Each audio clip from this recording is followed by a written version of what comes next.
प्यारे बच्चों नमस्कार। पिछले लेक्चर में हम लोगों ने देखा था संविधान के प्रकार, कि संविधान कितने प्रकार के होते हैं। इसको हमने विस्तार पूर्वक समझा था और इससे संबंधित ये प्रश्न भी पूछा जा सकता है आपके एग्जाम में कि संविधान कितने प्रकार का होता है। अगला क्वेश्चन आपसे ये पूछा जा सकता है कि संवैधानिक कानून किसे कहते हैं। अगला प्रश्न यह पूछा जा सकता है कि वैधानिक कानून किसे कहते हैं। इन सब का हम लोगों ने विस्तार से पिछले लेक्चर में इसका अध्ययन किया है।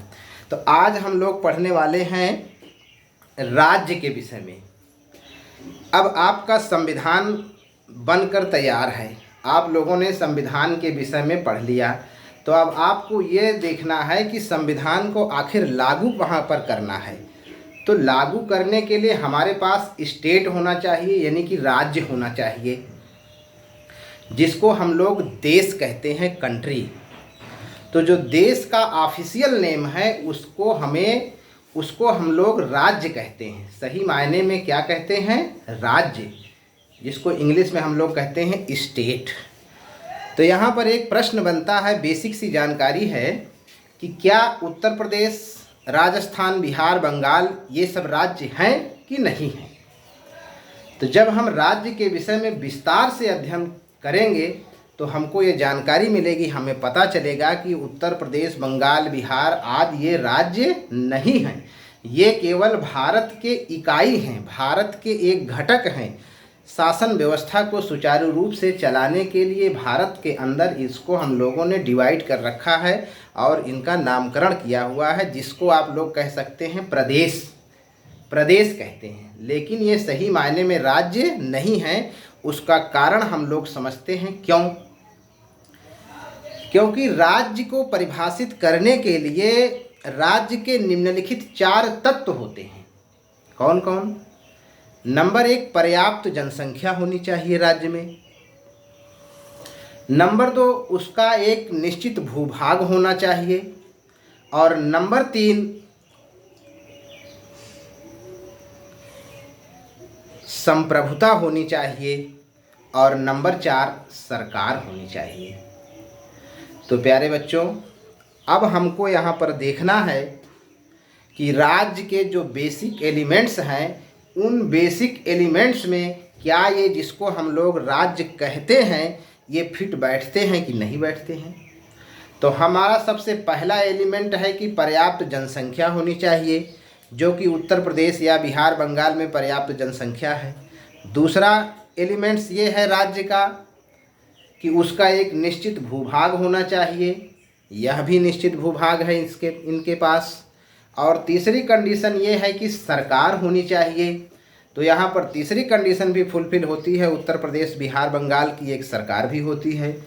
लेकिन जो चौथी कंडीशन है संप्रभुता, सॉवरेंटी, क्या यहाँ पर उत्तर प्रदेश, बंगाल, बिहार ये संप्रभु हैं?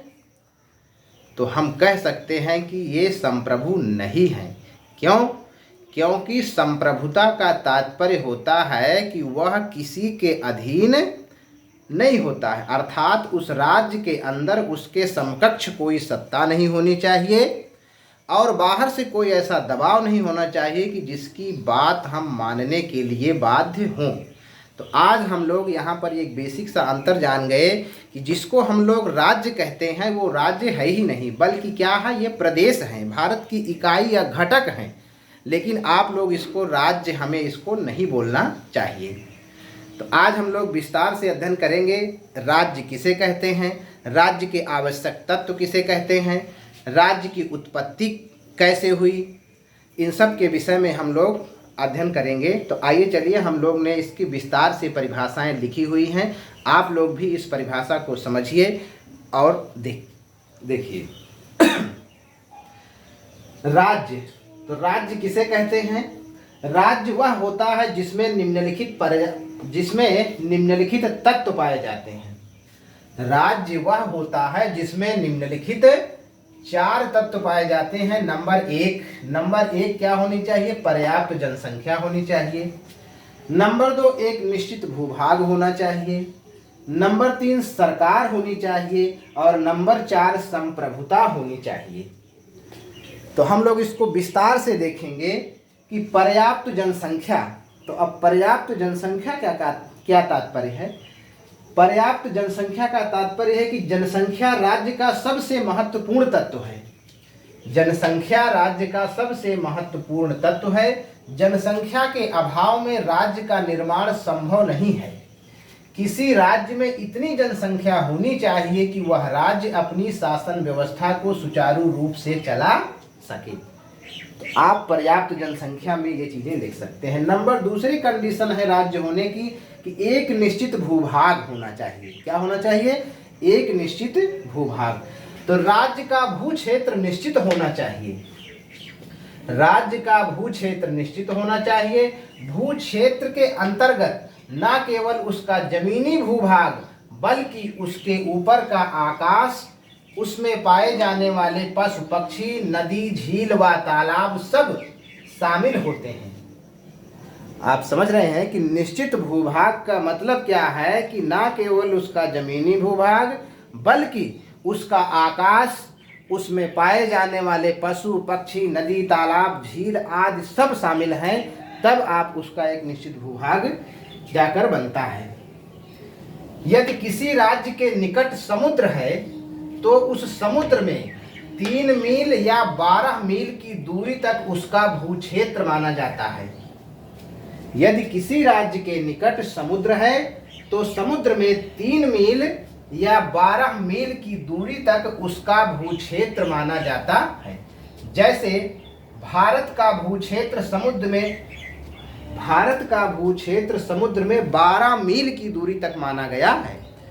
कोई देश की जो समुद्री सीमा है वो 3 मील की दूरी तक मानी गई है और कोई देश की समुद्री सीमा जो है 12 मील की दूरी तक मानी गई है। तो यहाँ पर विशेष तौर पर ध्यान देने वाली बात यह है कि जो भारत की समुद्री सीमा है वो भारत की समुद्री सीमा समुद्र में 12 मील की दूरी तक है।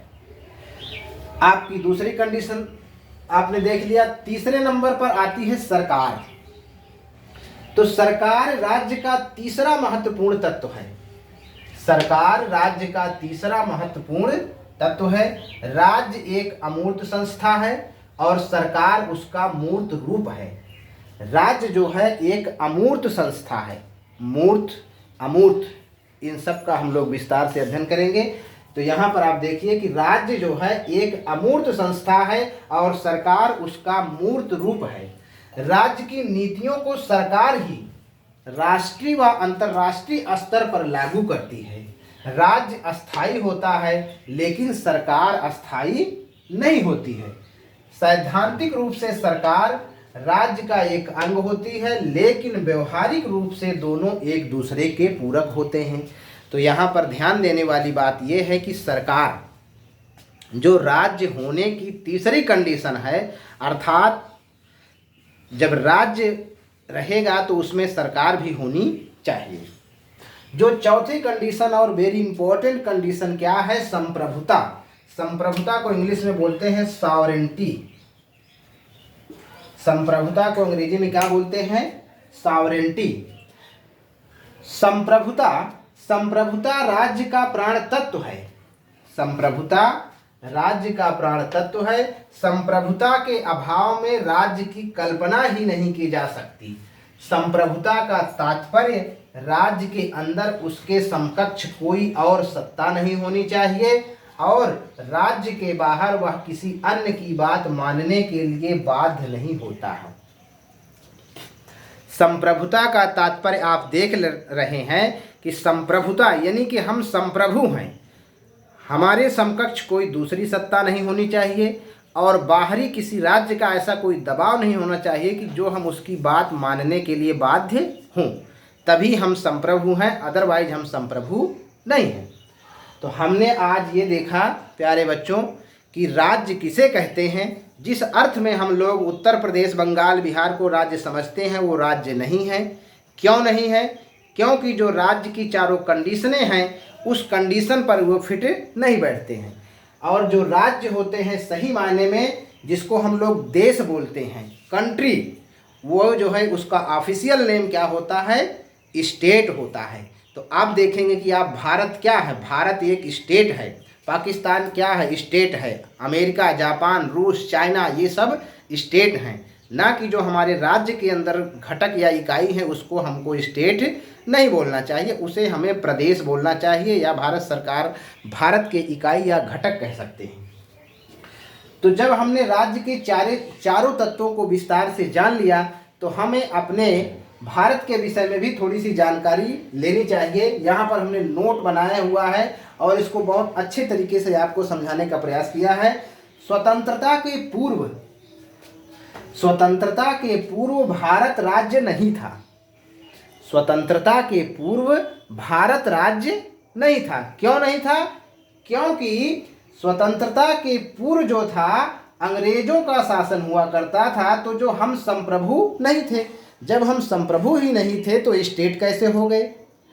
ये बातें शायद आपको समझ में आ रही होंगी कि स्वतंत्रता के पूर्व भारत राज्य नहीं था क्योंकि इसकी आंतरिक व बाह्य नीतियों का निर्धारण अंग्रेज किया करते थे, तो इसलिए हम संप्रभु नहीं थे, तो भारत एक राज्य नहीं था।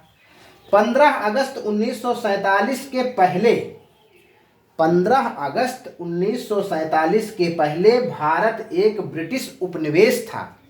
भारत जो था 15 अगस्त 1947 के पहले ब्रिटिश उपनिवेश था, जबकि 15 अगस्त 1947 से लेकर 25 जनवरी 1950 तक, यानी कि 15 अगस्त 1947 से लेकर 25 जनवरी 1950 तक भारत एक डोमिनियन स्टेट था। डोमिनियन स्टेट मतलब अधिराज्य था। जबकि 26 जनवरी 1950 से भारत एक संप्रभु राज्य बना। क्यों? क्योंकि 26 जनवरी 1950 को संविधान हमारा लागू हुआ। तो जब हमारा संविधान लागू हुआ, पूर्ण रूप से हम स्वतंत्र हो गए, हमारे ऊपर किसी का कोई दबाव नहीं रहा, तब हम सही मायने में एक सॉवरेन स्टेट, सॉवरेन कंट्री बने। तो प्यारे बच्चों, आज आप लोगों ने देखा कि राज्य किसे कहते हैं, राज्य के कितने आवश्यक तत्व हैं, सही अर्थों में उत्तर प्रदेश, बंगाल, बिहार राज्य हैं कि नहीं हैं, ये आपको अब डिसाइड करना है। और स्वतंत्रता के पूर्व भारत एक राज्य नहीं था, तो क्यों नहीं था? स्वतंत्रता यानी कि 15 अगस्त 1947 से लेकर 25 जनवरी 1950 तक भारत एक डोमिनियन स्टेट था, और 25 जनवरी अर्थात 26 जनवरी 1950 से हमारा देश क्या हुआ? एक संप्रभु स्टेट यानी संप्रभु राज्य बना। आज हम लोग बस यहीं तक पढ़ेंगे। अगले लेक्चर में हम लोग देखेंगे कि राज्य शब्द की उत्पत्ति कैसी हुई, राज्य शब्द का विकास कैसे हुआ, राज्य कितने प्रकार के होते हैं, इन सबको हम आने वाले लेक्चर में पढ़ेंगे। जय हिंद, जय भारत।